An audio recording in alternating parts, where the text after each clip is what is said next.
आलेलो आहे संतोष शिंदे आणि साक्षी शिंदे यांची सिद्धी शिंदे ही जी मुलगी आहे आपल्या जवळ समोर बसलेली, तर ती नौदलात अग्निवीर या प्रकारात ऑफिसर या पदावर तिची निवड झालेली आहे। तुम्हाला माहितीच आहे की सध्या मी नेत्राई या नावाने पॉडकास्ट करत आहे आणि त्या पॉडकास्टमध्ये पहिल्यांदाच मुलाखत घेण्याची मला संधी मिळालेली आहे सिद्धीची।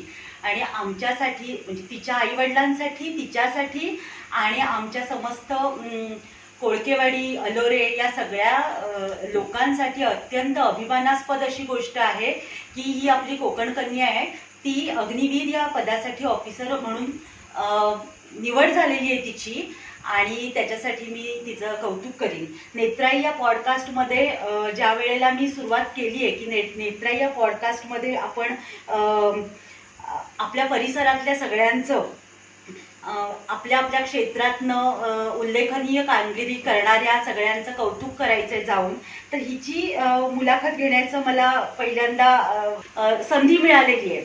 नेत्राई या नावातच आई येतं आणि आई आपल्या मुलांचं कौतुक करताना कधीही थकत नाही। तर मी साक्षीचं सिद्धीचं कौतुक करताना अजिबात थकणार नाही आहे। त्रिवार त्रिवार त्रिवार तिचं आणि तिच्या कुटुंबाचं मी पुन्हा पुन्हा अभिनंदन करते आणि मी स्वतः पेंट केलेलं ही मायेची जी ओढणी आहे, शॉल आहे, ती मी तिला देते। याच्यावर सिद्धी अमलताश म्हणजे बहावा ही फुलं आपण पेंट केलेली आहे आणि ती खूप छान अशी सोनेरी रंगाची असतात, सूर्यासारखी चमकतात आणि तशीच उत्तरोत्तर तुझी कामगिरी सोन्यासारखी चमकत राहो अशी माझ्याकडनं तुला सदिच्छा आहे सिद्धी। तर आज मी तुझ्याशी मनमोकळ्या गप्पा मारायला आलेली आहे नेत्राई या पॉडकास्टमध्ये। तर मला आता तुझा प्रवास जाणून घ्यायचा आहे आणि माझ्या सगळ्या व्ह्युअर्सना पण तुझा प्रवास जाणून घ्यायचा आहे। तर मला सांग की नौदलातच किंवा भारतीय दलाच्या कोणत्याही म्हणजे ह्या सेवेतच जाण्यासाठी तू म्हणजे कशी काय तू हे केलंस की तुझी प्रेरणा काय होती, काय म्हणजे तुला वाटलं आणि आपण तीच सेवा करावी असं तुला वाटलं? मला म्हणजे प्रत्येक वेळी म्हणजे असं सगळे आता सेमच हे चूज करतात, डॉक्टर इंजिनियर किंवा सगळं सेमच, सगळीकडे एकच गोष्ट चालली की मला डॉक्टर बनायचं, इंजिनियर। तर मला काहीतरी वेगळं करायचं होतं की म्हणजे असं स्वतःला पण काहीतरी वाटलं पाहिजे की हा बाबा आपण सगळ्यांसारखं नाही, काहीतरी वेगळं करतोय। त्यामुळे मग असं 10th मध्ये मला 9वी 10वी मध्ये असं कळलं मला की असं डिफेन्स वगैरे त्याच्या पण एक्झाम्स असतात। मग 11th 12th मी सायन्सच केलं। मग त्याच्यानंतर जसं माझं एज बसत होतं तशा एक्झाम्स दिल्या आणि मग त्याच्यातूनच काहीतरी वेगळं करायचं म्हणून सिलेक्शन तुझं झालं। आणि ही जी परीक्षा आहे ती देताना तू कसा काय अर्ज केलास किंवा काय तयारी केलीस आणि काय होता तो म्हणजे प्रवास, ते जरा सांग। म्हणजे ते म्हणजे आता माझं वय 19 आहे, तर मग माझं आता 17.5 पासून वय बसायला लागलं। तर मग 12th बेसिसवर म्हणजे एक तर एनडीए होतं, पण माझं 17.5 19 19.5 पर्यंत आपल्याला फॉर्म भरता येतो, पण कसं त्याची जो इंटरव्ह्यू होतो त्याच्या टाइम पर्यंत आपण 19.5 पाहिजे, तर माझं एज तसं बसत नाही। तर मग 12th नंतर करणार काय, तर मग आता हे जे अग्निवीरचे फॉर्म पडतात 12th नंतर, जे की आपण 12th बेसिसवर भरू शकतो। मग ते फॉर्म भरले, त्याच्यानंतर त्याची 1 महिन्यावर लगेच एक्झाम येते। एक्झाम झाली की एक्झामचा रिझल्ट 15-20 दिवसात लागून जातो लगेच। मग ते लागलं की जसा रिझल्ट लागेल तसंच आपल्याला लगेच त्याच टायमिंगला आपल्याला ग्राउंडची डेट हे देतात, ते इश्यू करून देतात। ग्राउंडची डेट झाली की लगेच ग्राउंड होतं, त्याच दिवशी आपलं मेडिकल पण होतं आणि त्याच दिवशी आपलं एक पेपर होतो, ऑफलाईन पेपर, त्याला निगेटिव्ह मार्किंग नसते। आणि मग तो पेपर झाल्यानंतर 1 महिन्यानंतर त्याची मेरिट लागते आणि मेरिट लागल्यावर लगेच ते एक 15-20 दिवस मध्ये देतात आणि नंतर लगेच रिपोर्टिंग डेट देऊन देतात। 15-20 दिवस म्हणजे कसं की आपल्याला डॉक्युमेंट्स काढायचे असतात, काय काय त्यांना लागतात ते, त्यामुळे 10-15 दिवस देतात मध्ये आणि मग डायरेक्ट रिपोर्टिंग डेटच देतात आपल्याला। सिद्धी, मला आता सांग, तू गरुड झेप या अकॅडमीत ट्रेनिंग घेत होतीस, तर तिथे कशा पद्धतीने ट्रेनिंग दिलं गेलं? तिथे म्हणजे आम्हाला सकाळी 4ला उठायला लागायचं, कारण आमचं 5 किंवा 5:15 पर्यंत ग्राउंड सुरू व्हायचं, त्यामुळे सगळी तयारी करायला मला 4-4:30 पर्यंत उठणं भाग होतं. मग ते ग्राउंड चालायचं 7:30 पर्यंत तरी चालायचं. लॉंग रूटला वगैरे गेलो तर कधी 8 असे वाजायचे. आणि मग 8 वाजता ग्राउंड वरून आल्या आल्या एकतर 4 जणी एका रूम मध्ये असल्यामुळे आमचा टाइम मॅनेज व्हायचा नाही, कारण लगेच 9 वाजता आमचं लेक्चर चालू व्हायचे. 9-9:30 किंवा असेंब्ली 8:45. 8:45 पर्यंत असेंब्ली चालू होऊन जायची आमची, त्यामुळे आमचा टाइम मॅनेज व्हायचा नाही. मग कसं दोघी इकडे आंघोळीला यायच्या किंवा आवरायला वगैरे, आणि बाकी सगळ्या एक तर नाश्ता करायच्या, नाही तर मग ज्यांचं नसेल काय करायचं ते रूमवर येऊन बसायचे. मग त्याच्यानंतर 9 ते 12, 12:30, 1 पर्यंत आमचे क्लासेस चालायचे. मग तिथून आम्हाला 12:30 ते 2 एवढाच टाइम जेवायला द्यायचे, आणि मग 1.5 तास तिथे आम्हाला गॅप असायचा म्हणजे शेड्यूल मध्ये. ते पण कधी जर पेपर किंवा काही नसेल तर गॅप, नाही तर मग लगेच पेपर सगळं चालू असायचं. नंतर 3-3:45 वर जायला लागायचं मेन बिल्डिंगला, कारण तिथं 3 वाजता आमचे लेक्चर चालू व्हायचे ते 5 पर्यंत. 5 वाजता आले की ज्यांचं ग्राउंड जवळ आहे किंवा ज्यांना वजन कमी करायचं आहे, जे वीक आहे ग्राउंड, त्यांचं 5 ते 6 परत ग्राउंड व्हायचं. आणि मग आम्हाला 7 ते 8:30 मुलींचा टाइम असायचा जेवणाचा, ते 8 पर्यंत. 7 ते 8 हा 1 तासात आम्हाला सगळं आवरून तिथं जेवण वगैरे सगळं करून परत मग तिथे परत आमची फॉलिंग घ्यायची, सगळ्या मुली काउंट वगैरे करायच्या, काय नोटीस असेल तर नोटीस वगैरे सगळं तिथे द्यायचे आम्हाला. आणि मग 9 ते 11:30 परत लॅबला बसवायचे. असं म्हणजे जवळजवळ फुल डे बिझी, काही हे नाही.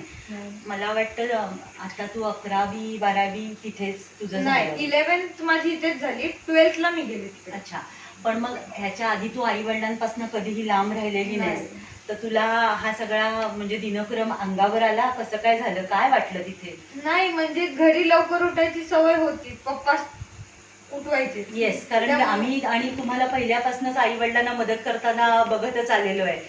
वडिलांचा आई कॅन्टीन चालवत आहे, आणि आमच्या अलोऱ्यात प्रसिद्ध असा दाजीबा चहा, तर तिथे ह्या मुलांना आम्ही सततच काम करताना बघत आहोत. मग तुला होमसिक व्हायला झालं का तेवढा तरी वेळ मिळाला का? नाही काहीच वेळच नाही. म्हणजे कसं सगळं पहिलं तर शेड्यूल मध्ये बसायला खूप हे झालं की म्हणजे सवय होती तशी, धावपळीची सगळी सवय होती, पण कसं तेवढा वेळ नव्हता भेटत. आम्ही कसं इथे 11-10 पर्यंत झोपून जायचो, पण तिथं शेड्यूलच 11:30 पर्यंत राहायचा. मग तिथं असं स्टार्टिंगला झालं की म्हणजे कसं होणार आहे आता, किंवा म्हणजे तिथं झोपून जायची मी कधी कधी, पण नंतर झाली सवय. 12th मध्ये असताना तरी खूप हे झालं, पण 12th नंतर जशी सवय लागत गेली, जसं जुनं होत गेलं तसं झालं, सगळं मॅनेज होत होतं सगळं. आणि तू ते स्वप्न बघितलेलंच होतंस, त्यामुळे तुला त्या स्वप्नांच्या मागे धावायचंच होतं, बरोबर ना? मला सांग, आता हा सगळा जो तुझा प्रवास आहे, म्हणजे तू एका यशाच्या एका टप्प्यावर आलीस, आता इथून पुढे तुझं ट्रेनिंग आणखीन वेगळ्या पद्धतीने सुरू होणार आहे, पण हा तू जो टप्पा गाठलायस हा पण काही सोपा नाहीये.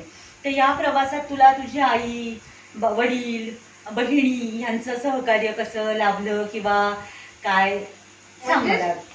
तसं म्हणाल तर सुरुवातीला पप्पा मम्मी दोघं पण नाहीच बोलत होते की नाही जायचं, नाही तर मी 10th नंतरच गेली असते तिकडे पुण्यात अकॅडमीला, पण पप्पा मम्मी दोघं पण पाठवायला तयार नव्हते. मग कसं तरी 11th अख्खं 1 वर्ष कसं तरी केलं, मनवलं, मग तिथं गेली.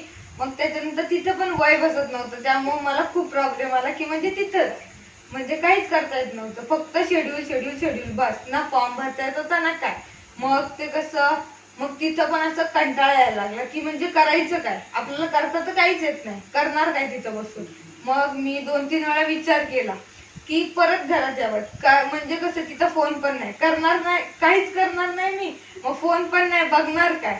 त्यामुळं सगळंच तिथं असं झालं की म्हणजे सगळं असं वेगळंच काहीतरी वाटायला लागलं मला एंडिंगला, की फॉर्म भरता येत नव्हता ना. मग असं म्हणजे मग लक्ष पण नाही लागायचं की करणार काय आपण, हे अभ्यास करून तरी करणार काय, ग्राउंडला जाऊन करणार काय आपण. त्यामुळे मग हताशपणा आला होता. मग फोन नाही, काय नाही, काहीच नाही, असं एकटं सगळं अख्ख्या रूम मध्ये, कारण बाकीच्यांचं वय बसत होतं, ते जात होते लेक्चर ग्राउंड वगैरे, त्यांना सर वगैरे सगळं हे करत होते, त्यांना स्ट्रिक्ट होतं. माझं वय नाही, मला काहीच नाही, मस्त आराम असं तसं, मग सगळं असं कस तरीच झालं मला. मग मी एकदा विचार केला की घरी यावं, पण मग घरी येऊन पण तेच. त्यामुळे मग कसं कसं पप्पा मम्मी सगळ्यांनी असं हे करून तिथं ठेवलं कसं तरी. मग एंडिंग 12th झाली, फर्स्ट इयर झालं.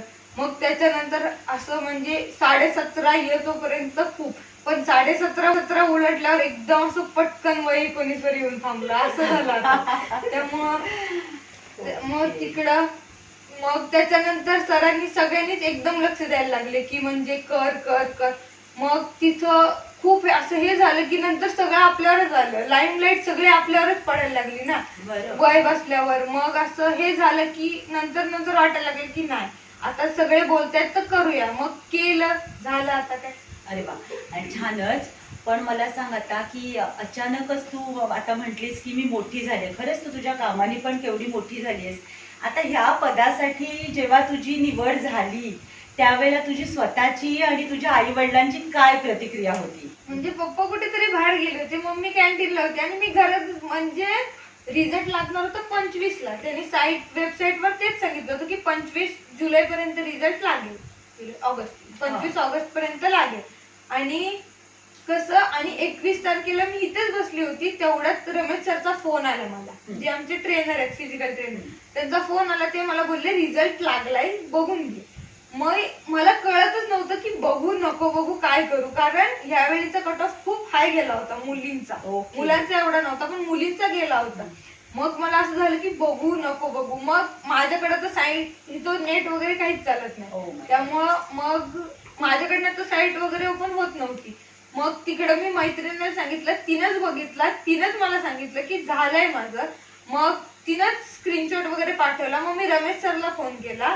रमेश सर बोलले की ठीक आहे झालंय, आता ये इकडे, कारण आता उद्या ग्राउंड होतं ना माझं 11 तारखेला, तर मग ये बोलले. पण मग पप्पांना फोन केला, पप्पा खुश झाले. मम्मीला गेला, मम्मीने विचारलं पप्पांना सांगितलं का. ते सगळं झालं. मग पप्पा संध्याकाळी आले. मग त्याच्यानंतर सरांचा फोन आला होता की बोलवलंय. मग गणपतीची तयारी वगैरे सगळं त्यात सगळंच राहून गेलं. मग त्या धावपळ सगळी झाली गणपतीमध्ये की डॉक्युमेंट्स बनवायचे.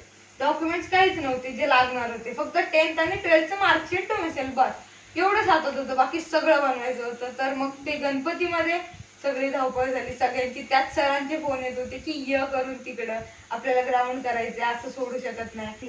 तर मग आर्मीचं आता आहे, एअरफोर्सचं, आणि एअरफोर्सचं होऊन गेले. ह्या रिझल्टच्या आधी एअरफोर्सचं ग्राउंड झालं, मेडिकल झालं, त्याची आता मेरिट लिस्ट बाकी आहे. ते बँगलोर मधून झालं, सगळं केलं. आता मेरिट लिस्टचा वेट करत होती, तेवढ्यात हा रिझल्ट लागला आणि सगळं म्हणजे असं की ठरलं की असं असं करायचं. तेवढ्यात आर्मीचा रिझल्ट लागला. मग त्याचं ग्राउंड आता आहे. तर मग ते कसं करायचं ते बघणार आहे आता. सिद्धी, तुझा आतापर्यंतचा आपण प्रवास जाणून घेतलेला, तर तुझा आता वय 19 आहे. तर ह्या ज्या अत्यंत मानाच्या अशा पदासाठी तुझी निवड झालेली आहे, आम्हाला अत्यंत आनंद वाटतो. पण त्याचबरोबर मला असं सांग की तुझ्या वयोगटातल्या स्वप्नांच्या मागे धावत असणाऱ्या या सगळ्या तरुण पिढीला तू काय संदेश देशील बरं? म्हणजे आता जे माझ्या वयाचे जी मुलं आहेत त्यांचा मेन जो ऑब्स्टॅकल आहे अभ्यासात, करिअरमध्ये, तो मेन म्हणजे तो मोबाईल आहे. कारण मोबाईलवर आपण 5 मिनिटं काही बघायला घेतलं त्याचा तास होऊन जातो, ते आपल्याला समजत नाही.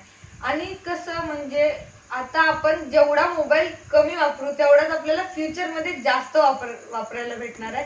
कारण आता जेवढे आपण कष्ट करू ते फ्युचरमध्ये आपल्याला तेवढ्याच सुखाने आणि आनंदात न काय करता बसता येणार आहे. त्यामुळे मी एवढंच माहितीये, सोशल मीडिया किंवा जो मोबाईल आहे ना त्याचे चांगले सुद्धा बाजू आहेत किंवा चांगल्या सुद्धा हे आहेत आणि वाईट सुद्धा आहेत. मग आपल्याला काय घ्यायचं ते आपण ठरवलं पाहिजे, जसं तू ठरवलं, बरोबर ना?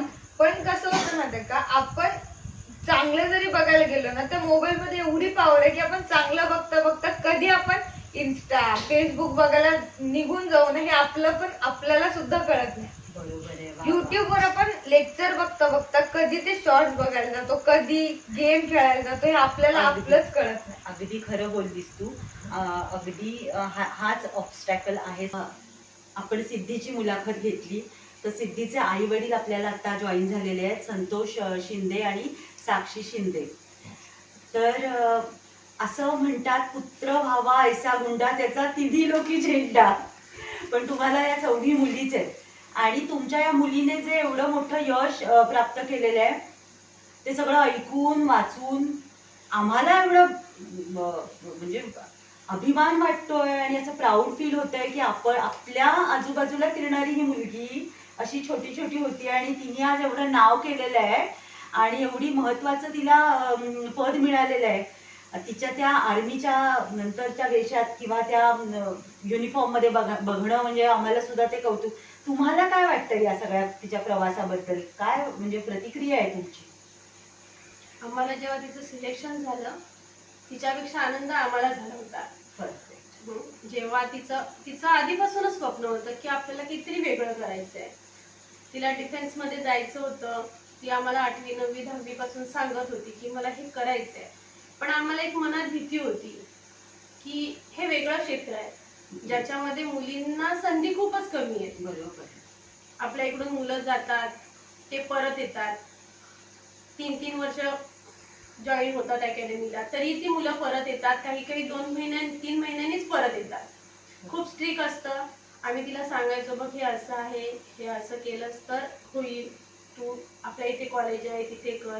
पण तिचं स्वप्नच होतं की मला काहीतरी वेगळंच करायचं आहे. एक्झॅक्टली.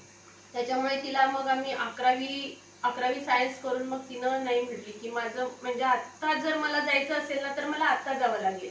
पुढे जाऊन काही उपयोग आहे होणार. माझं वय पण त्याच्यामध्ये बसणार नाही प्लस माझा अभ्यास पण तेवढा होणार नाही. मग तिनं 11-12वीला जॉईन केलं अकॅडमी.